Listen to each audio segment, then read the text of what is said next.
All right, folks, and welcome back to the show here. We have with us none other than Mr. Brian Romans. Brian, thank you for joining us here. Thanks for having me. I appreciate it. You bet, you bet. So, yeah, man, the purpose we have of this interview is to introduce the folks to your foundation, to you, and kind of give them an idea of the work you guys do, and then, of course, how they can help out along the way. So, with that being said, what is the Romans Warriors Foundation? The Romans Warrior Foundation is a 501c3 whose primary mission is to provide cost-free therapeutic weekend retreats to veterans, Gold Star families, and first responders, in addition to their families. And we don't just do it by saying, hey, let's come sit around by a campfire and sing Kumbaya. We actually get in the weeds with them, and we uncover some of those loose screws, so to speak, that we can tighten that family dynamic back up. Because the one thing that we all know that we struggle with as guardians of the galaxy, so to speak, is a support network. So by having that solid support network, we can then identify the troop, if you will, who's got the issues going on, and gets us the better tool set to dive in as an entire support organization to help that individual out. You know, man, and when we had a chance to meet, that was the one thing that my wife and I, Julie and I, both said what separated you from so many other organizations, in that you guys really do focus on, at the same time, the entire support system. I talk about that, in different contexts. Support system, for instance, my support system that allows me to do what I'm doing. But in this case here, I mean, that's really what differentiates you guys, the Romans Warrior Foundation, over a lot of them out there, is how you do put that family dynamic piece first. In that, how did that come about? I mean, what led you guys into that? Well, it all kind of, so the organization as a whole, it started by accident, and everything just kind of fell into place, and it worked. And it may not be the best business model, so to speak, but it worked. So we ran with it, right? We were turned on to a young man. You met him, Nate Karpinski, out there with us with the wall. We were turned on to him by 22 Kill out of Dallas. Nate was up in New England. He had some medical issues, and injured himself while on the job, and he couldn't get home. So we helped him out with some things down in Louisville. And then as soon as he was able to get back home, like the next week, this was like 2.5 months now, we were helping him out. He said, hey, man, I want to come up there and I want to bring my twins. Can I bring my family? If you don't bring your family, I'm going to be offended. So absolutely.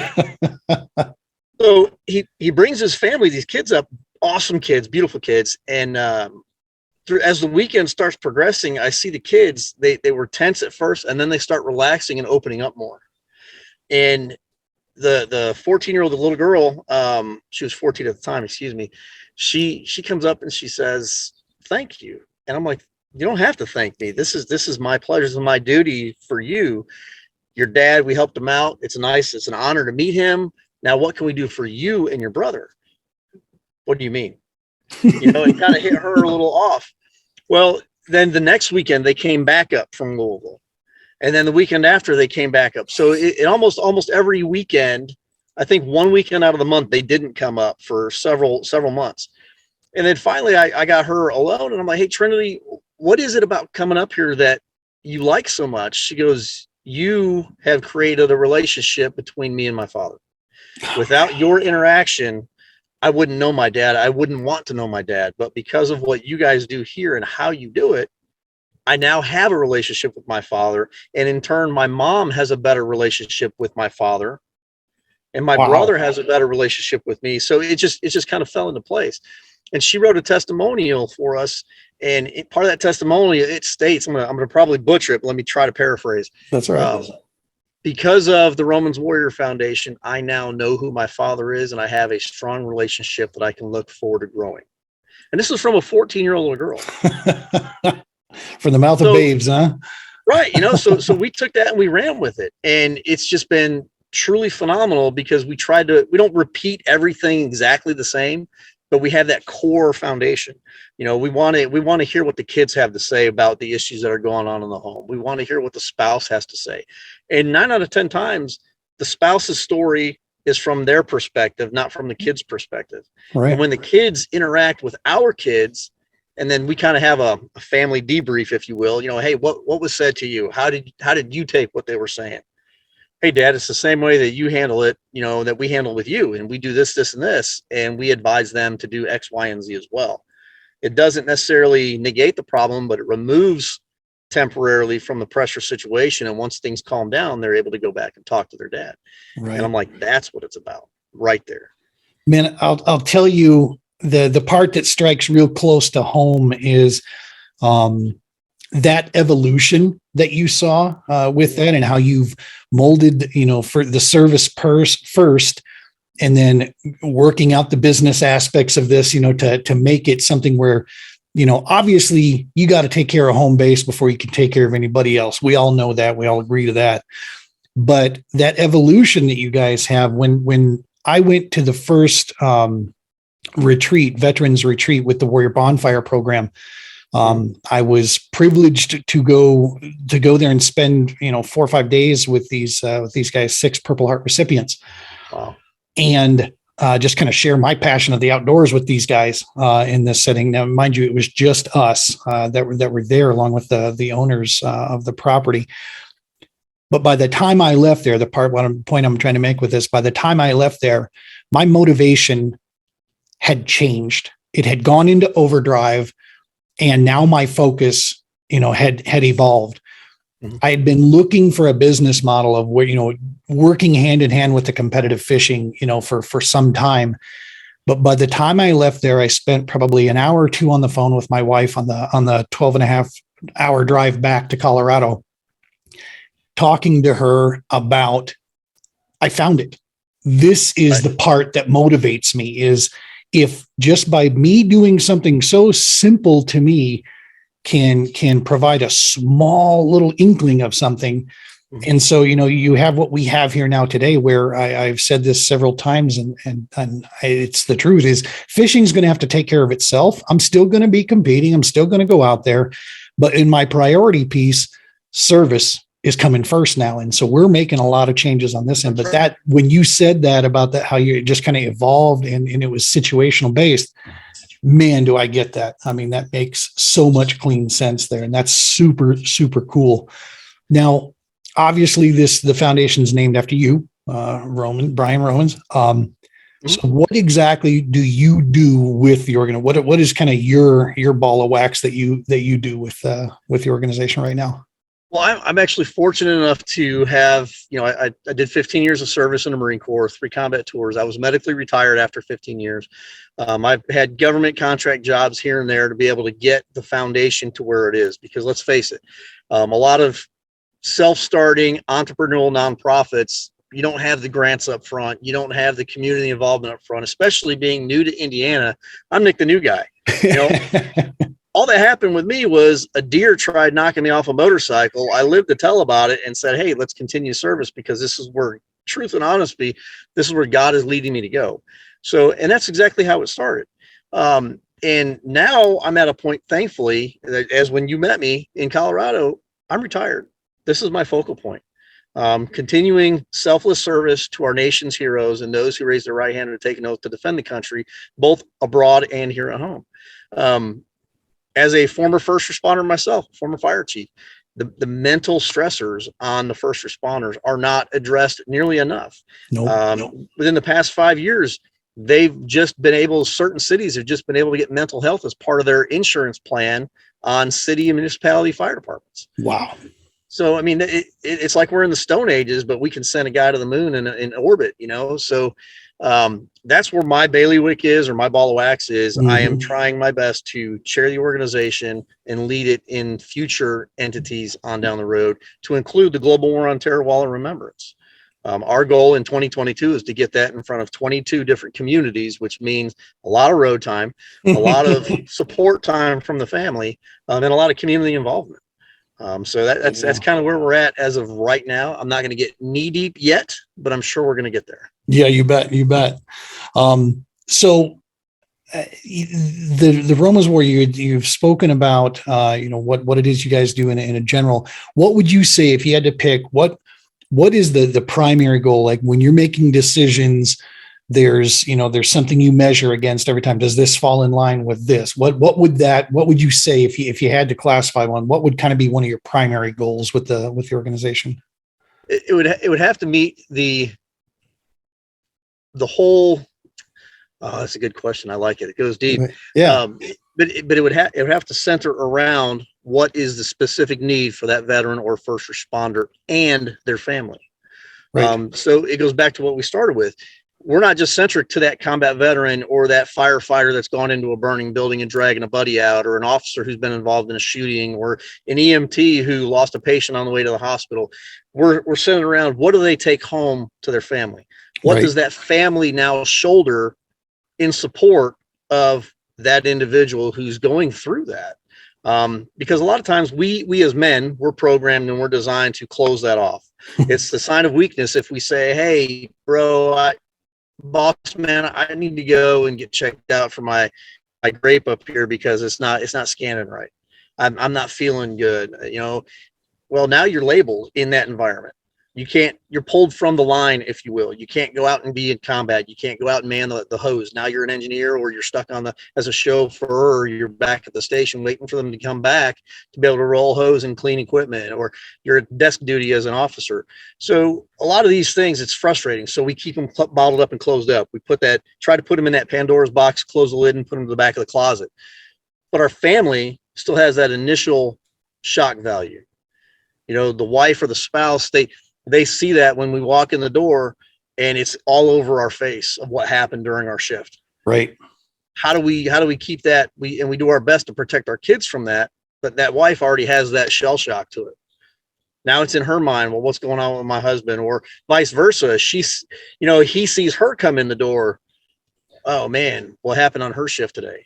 Well, it's that symbiotic thing, man. I mean, right. Whether you try to or not, you feel each other's pain on that. It just happens. Exactly. So I would say our one key that we would like to hone in on and get not necessarily structured a little bit more, but you can always learn, you can always evolve, adapt, and overcome, but get more ingrained with or in touch with is that core issue and the support system and what they need to better assist, or, I hate to say support over and over, but what they need to be able to support the individual that's going through the trauma. That's awesome stuff. And you mentioned something earlier that truly is, and I'm just as guilty of it. And still today, the only difference is now I'm catching myself. So I'm trying to change my perspective on it. But you mentioned that there's a two issue there. There's one as males, where depending on where you come up and where you're brought up, or the time era that you were brought up in. I think you and I kind of same. I don't want to age you, but same era. We're not really, if we show emotion of any kind, all of a sudden it's, that's a weakness type thing. Right. But maybe the bigger one that even today's generation feels just as much, although they're trying to really, change the narrative on, and that's the mental health side.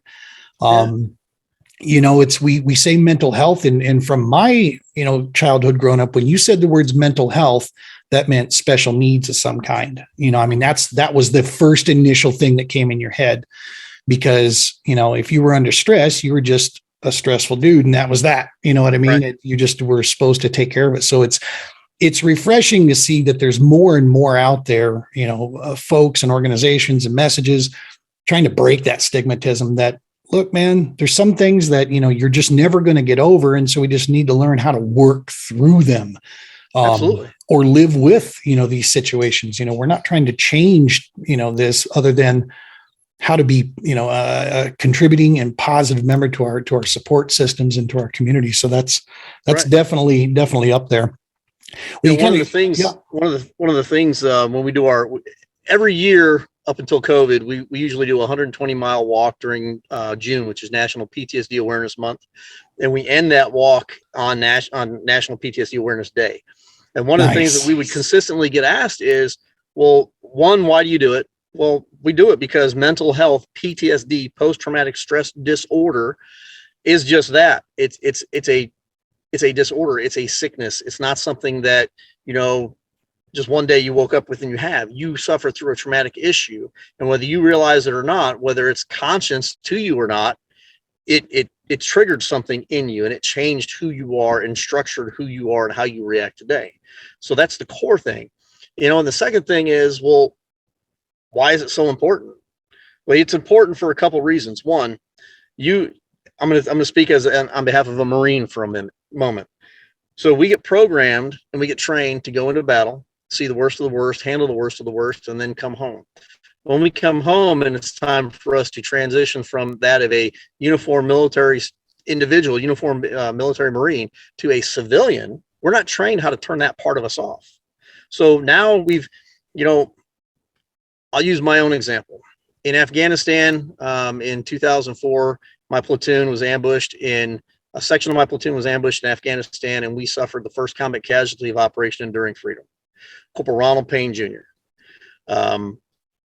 After that incident, a lot of us, whether we were directly involved in that ambush or not, because it had a ripple effect. We either heard what had happened on the radio, or we were part of that transition once we got Payne from the incident site onto the aircraft to be able to angel flight back out. There was some sort of transaction involved where we had contact with it, whether it be directly or indirectly. So you come home, now you're hyper vigilant. You're always on edge. You're always looking over your shoulder. When you sit in a restaurant, your back's to a wall. You already know where the exits are. You're scaling up the dudes in the room to be able to see who might be the worst threat, who might be the easiest person that, hey, if that individual starts acting squirrely, this is how I'm going to be able to handle that situation. How can I protect my family? You're driving down the road. That pile of trash, that trash bag on the side of the highway, well, in Iraq and Afghanistan, that's an obstacle. Is that going to blow up when I go by? So that's in your mind, and people don't think about that. They don't, because it's tough. It's not in the news. It's taboo to discuss. Well, I'm tired of it being taboo, and we bring it to the forefront each and every time. I mean, you know me, I'm direct. I don't beat around the bush, and this is how it's got to be. We've got to stop tiptoeing around the issues and stop worried about hurting somebody's feelings and say, hey, look, this is what's going on. It's not a weakness because this is something that happened to you. You did not go out and seek this. This happened to you as a result of an action that you were voluntarily part of most of the time. And now let's move forward. This is your action plan. This is what you got. This is the action plan. This is how we can see, a 3, 6, 9 month plan down the road, and let's go from there. That's awesome. That's good stuff. And that's another one of the pieces that I learned rapidly is that I don't know what that's like what you go through in that case when I see, things on the side of the road, because I didn't live it. You know what I mean? I wasn't there. But that doesn't mean that those of us that are out here that just because we can't fully grasp it doesn't mean we can't understand the importance and more importantly, listen. Right. Listen to what you're going through. Listen to those things that you guys deal with, day in and day out. And then the next piece is, all right, so what do I do? What can I do to help along the way there? And that was the, I guess, a gaining point when it's, when I came to that realization that I'm not going to try to sit there and say I understand, because there's no possible way I can, in that case. And here's one for you that it just happened recently. Since we left Colorado, had a veteran reach out, and he's like, hey, I'm trying to see what your organization is about, and if I could qualify for, being a volunteer, and what do you offer for veterans? And we get to talk, and he goes, hey man, does it matter that I didn't see combat? I'm like, what do you mean you didn't see combat? He goes, we were already withdrawing. We weren't in Iraq. They were withdrawing from Afghanistan, but I've got these issues I deal with because it was my guys. I got injured. I didn't get to go because I was held back, but I feel lesser of a Marine because I didn't deploy with my guys. I'm like, dude, first and foremost, shut your trap with that. That's crap. That's a crap mindset. And this is how we're going to help walk you through that, because you served, you raised your right hand, you did something that less than 1% of the population had the guts to do, and that's serve your country. Even less than 1% joined the Marine Corps, and you went to a combat unit. You just happened to, he got hit on a motorcycle. I said, you just happened to be at the wrong place, wrong time, and that prevented you from going. So here's the true honest answer, guy. God had a different plan for you. Right. Period. Right. Focus on that, focus on the family, and let's move on in a positive light instead of focusing on this negative light. And he's like, I never thought about it like that. No one's ever talked to me like that. I said, I hear that a lot.